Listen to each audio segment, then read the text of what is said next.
नमस्कार मंडळी, आज दिवसाची सुरुवात छान अशी चणे भिजवण्यापासून झाली. दुपारी अंशू स्कूलमधून आला आणि जेवण करून झाल्यावर लगेच अभ्यासाला बसला. म्हटलं चला हा अभ्यास करतोय तोपर्यंत आपण मस्त हॉटेलसारखी चणा मसाला बनवायला घेऊ. त्यासाठी कुकरमध्ये आधी चणे मस्त शिजवून घेतले. बघा किती मऊसूत शिजले आहेत. त्यानंतर ग्रेव्ही करण्यासाठी एक मिरची घेतली, थोडीशी कोथिंबीर घेतली आणि शिजवलेले चणे घेतले जेणेकरून ग्रेव्ही दाटसर होईल.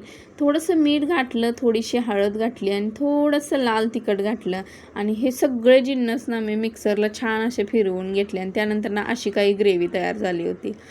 कढईमध्ये तेल टाकलं, जिरे टाकून भरपूर असा कांदा टाकला होता, पण तो व्हिडिओ माझ्याकडून स्किप झाला चुकून.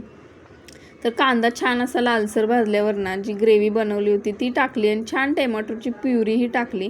थोडंसं अजून लाल तिखट टाकलं आणि हे छान असे मसाले खरपूस भाजून घेतले आणि त्यानंतर जे चणे उकडले होते ते त्याच्यामध्ये टाकून घेतलं.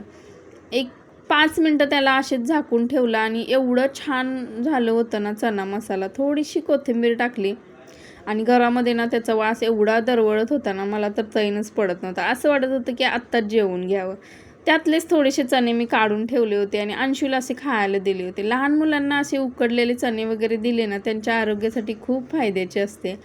गिरणीमधून पीठ आणलं होतं आणि तेही डब्यामध्ये भरायचे होते. ते डब्यामध्ये भरून ठेवलं आणि मसाला केलेलं सगळं मिक्सरला लागला होता. म्हटलं चला तेही पुसून घेऊ म्हणून ते पुसून घेतलं.